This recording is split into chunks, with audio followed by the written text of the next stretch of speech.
cayó el gringo golpista. Jordan Grudeau, el ex boina verde, ha sido capturado y enfrenta a la justicia en Nueva York.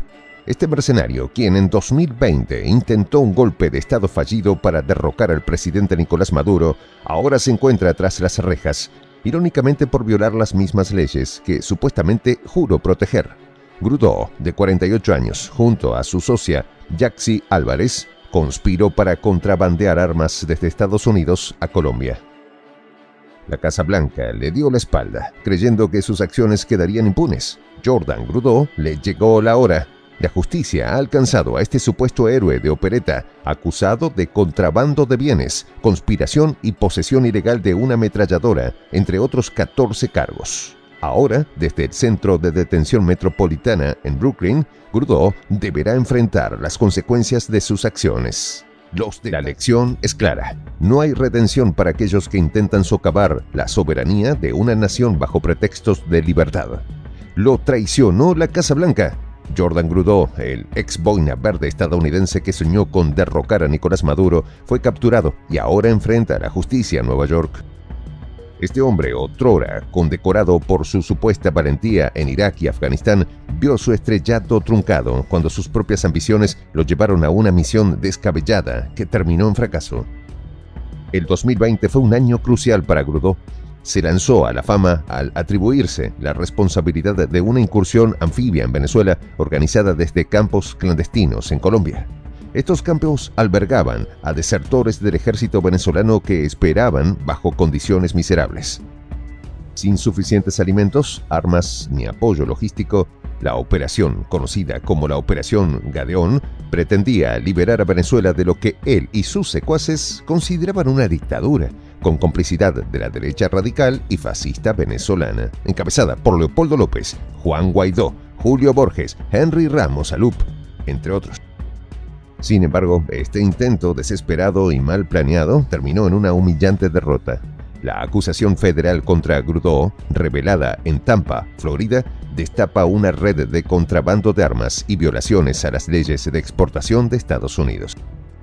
Grudeau y su socia, Yaxi Álvarez, ensamblaron y enviaron a Colombia rifles AR-15, municiones, silenciadores, gafas de visión nocturna y otros equipos militares sin la debida licencia. Este criminal mercenario incluso gastó $90,000 en un yate para transportar el arsenal. Sin embargo, su plan se desmoronó cuando la policía colombiana descubrió el equipo en un puesto de control cerca de Santa Marta, almacenado en la parte trasera de un automóvil alquilado por Álvarez. La detención de Grudeau ha revelado la magnitud de sus crímenes. Acusado de conspiración, contrabando de bienes y posesión ilegal de una ametralladora, enfrenta hasta 20 años de prisión. La Casa Blanca, quien en las sombras apoyó la Operación Gadeón, ahora le da la espalda. Pero más allá de los cargos, su historia es un testimonio del caos y la ambición desmedida que caracterizaron su vida después de dejar el ejército. La Operación Gadeón, lejos de ser una muestra de heroísmo, resultó ser una operación mal concebida y peor ejecutada. El contrato firmado entre Juan Guaidó y Civil Corp, la empresa de mercenarios de Grudeau, pinta un panorama sombrío, aunque Juan Guaidó nunca le pagó lo acordado a Grudeau. El nefasto contrato estipulaba una ocupación militar prolongada de Venezuela por parte de mercenarios con el objetivo de capturar, detener o eliminar a Nicolás Maduro y otros altos funcionarios del gobierno. Este acuerdo era una carta blanca para la violencia y la anarquía, donde las instituciones venezolanas serían desmanteladas y reemplazadas por un ejército privado de ocupación. Sí, querido suscriptor, al viejo estilo gringo de la invasión. Silver Corp, bajo el mando de Grudeau, tendría un poder supraconstitucional, actuando por encima de la Fuerza Armada Nacional Bolivariana y otras instituciones de defensa. Este ejército privado no solo buscaba derrocar al gobierno de Maduro, sino también configurar el Estado venezolano en beneficio de intereses extranjeros, principalmente estadounidenses. Una cacería de chavistas. Este mercenario llegó a Venezuela con el objetivo de cometer asesinatos masivos. La FAMB sería sustituida y figuras como Diosdado Cabello, Jorge Rodríguez y otros altos funcionarios del gobierno de Maduro serían perseguidos y capturados. El contrato detallaba también la persecución de civiles identificados bajo acusaciones falsas de colaboración con grupos terroristas. Esto convertiría a Silvercorp en juez, jurado y verdugo, autorizando detenciones y ejecuciones extrajudiciales. La eliminación física de chavistas y la reorganización del Estado en manos de un gobierno títere eran parte de un plan más amplio. Un plan para abrir las puertas a las corporaciones transnacionales ávidas de explotar los recursos naturales de Venezuela sin restricciones, saquear todos los recursos naturales estratégicos de Venezuela. La trama de Grudeau y sus complicidades internacionales evidencian un complot de dimensiones colosales. Su arresto no solo marca el fin de sus aspiraciones golpistas, sino también una lección para aquellos que subestiman la determinación de un pueblo que defiende su soberanía. Recordemos que fue el pueblo venezolano, habitantes de Macuto, pescadores y un funcionario policial quienes atraparon a los golpistas, un hecho que una vez más evidenció la valentía de un pueblo con sangre de libertadores.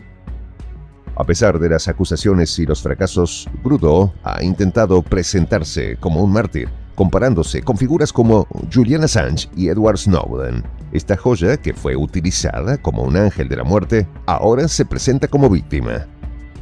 En entrevistas, ha alegado que el FBI intentó asesinarlo por su fracaso en la Operación Gadeón. Insistió que el FBI buscaba silenciarlo, esto con el fin de crear una narrativa de victimización que contrasta con la realidad de sus actos.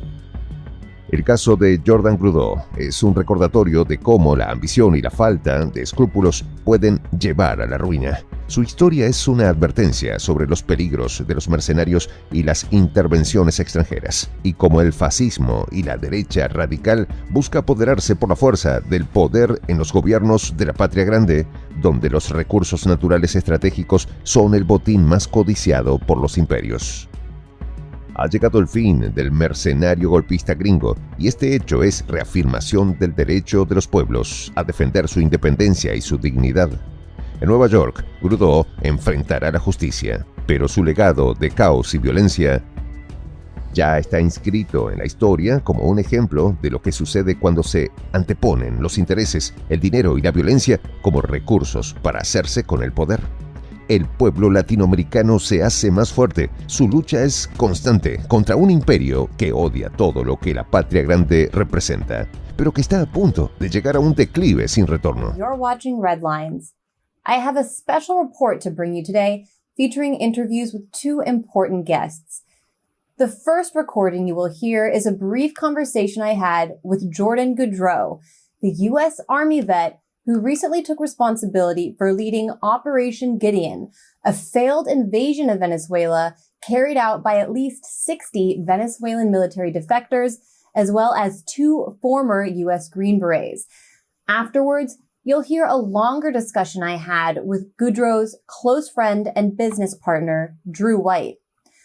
The world first learned of Jordan Goudreau on May 1st, when the Associated Press reported that Venezuelan opposition leader Juan Guaido had contracted his services in order to plan a raid on Venezuelan military bases that would ultimately culminate with the arrest of President Nicolas Maduro.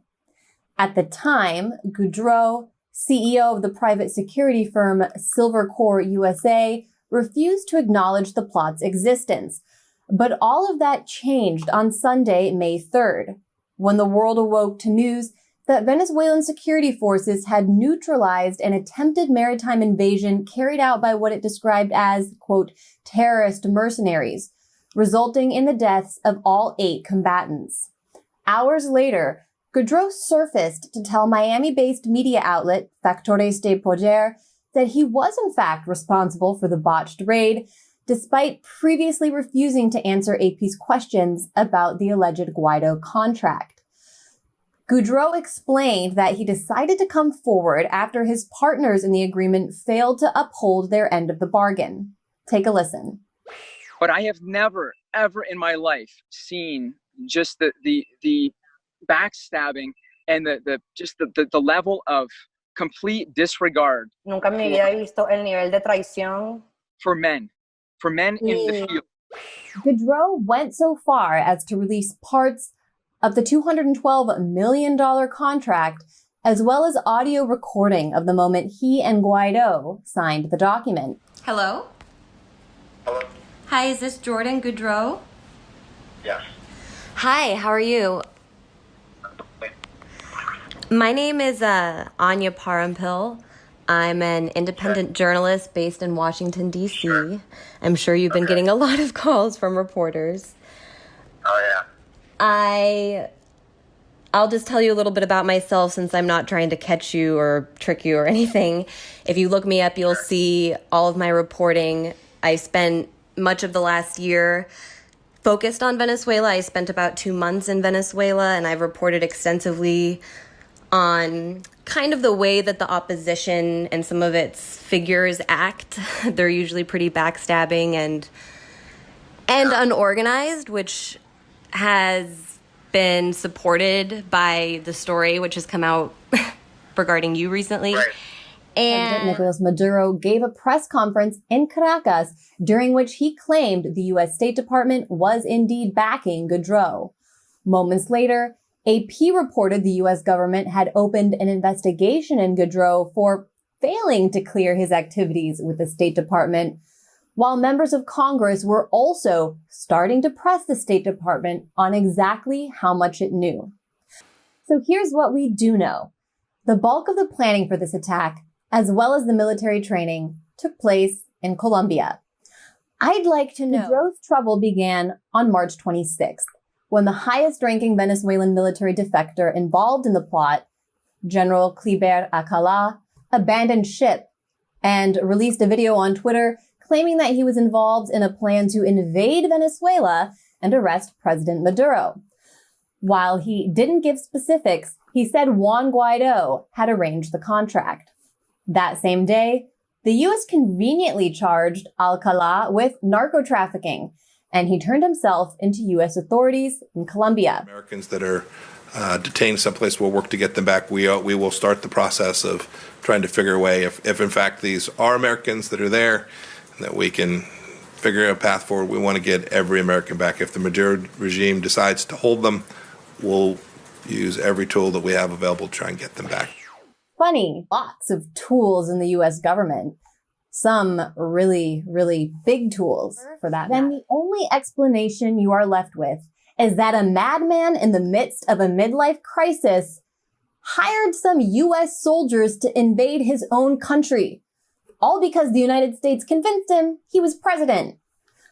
Either way. No sé, efectivamente, no quiero contestarte algo que escape a lo que te pueda contestar algo equivocado. No sé bien exactamente de dónde, de quién y de dónde surge la base de esa definición, pero ¿por qué no le dejas los datos tuyos a nuestro subsecretario de prensa y ahora en un ratito gustosamente te lo contestamos, no hay problema? Bueno, listo, gracias.